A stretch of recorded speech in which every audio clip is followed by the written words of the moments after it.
মাজারে আপনি গেলেন, পীর সাহেবের দরবারে, মাজারে, হ্যাঁ নিয়ে যাও, মাজারে আপনি গেলেন, মাজারে যাওয়ার পর পীর সাহেব একজন আসছে সৌদি আরব থেকে, সে এসে আরবিতে বলছে পীর সাহেব আমারে দেন কিছু।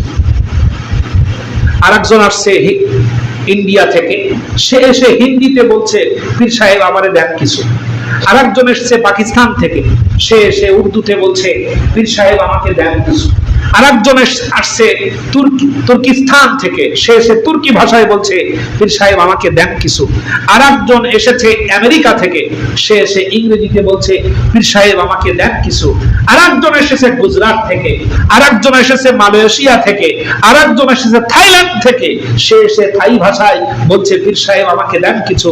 আরেকজন এসেছে মিশর থেকে, সে এসে তার ভাষায় বলছে আমার পীর সাহেব আমাকে দেন কিছু। আপনার পীর পৃথিবীর সব মানুষের ভাষা বোঝে আর সদা জাগ্রত থেকে প্রয়োজন মিটাচ্ছে, এটা কি সম্ভব? এতটুকু কমন যদি আপনার মাথায় না থাকে, মাথা আছে কেন এটা তো চিন্তা করি। পৃথিবীর সব ভাষা কে বোঝেন? বোবার ভাষা কে বোঝেন? যে কথা বলতে পারে না তার ভাষা কে বোঝেন? আল্লাহ বোঝেন। দেখুন আমরা বিভক্ত হতে হতে কতদূর পর্যন্ত পৌঁছে গেছি। আল্লাহ মাফ করুন, আল্লাহ মাফ করুন। লক্ষ্য করেন প্রিয় ভাই, প্রথমে যেটা বলেছিলাম যে হাত আমরা তৈরি করেছি, হাত বাধা নিয়ে আপনি দ্বন্দ্ব করছেন,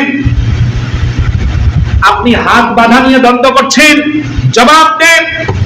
হাত নাভির উপরে বাধা আর বুকের উপরে বাধা নিয়ে উম্মার মধ্যে যে ফাটল তৈরি করলেন, আপনার হাতে যদি হ্যান্ডকাপ পরানো হয়, আপনি সে হাত বাঁধবেন কোথায়?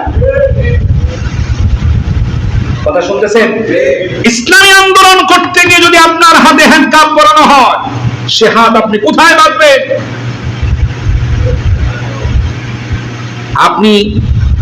আপনি নামাজ পড়া সুন্নাত নফল নিয়ে তর্ক বিতর্ক করছেন। আল্লামা আজিজুল হক শাইখুল হাদিসের মতো যদি আপনাকে বলা হয় ওযুর পানি দেওয়া হবে না, আপনি নামাজ কয় রাকাত পড়বেন? তখন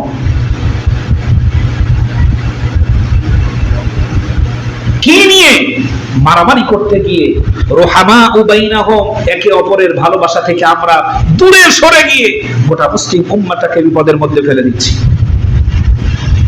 আমার প্রিয় মুসল্লি ভাইরা, যা মহা সত্য এবং যা সত্য তা যদি আমি আপনাদেরকে শুনিয়ে না দেই, তাহলে আমি যে দায়ী হয়ে থাকবো এ ব্যাপারে কোনো সন্দেহ নাই।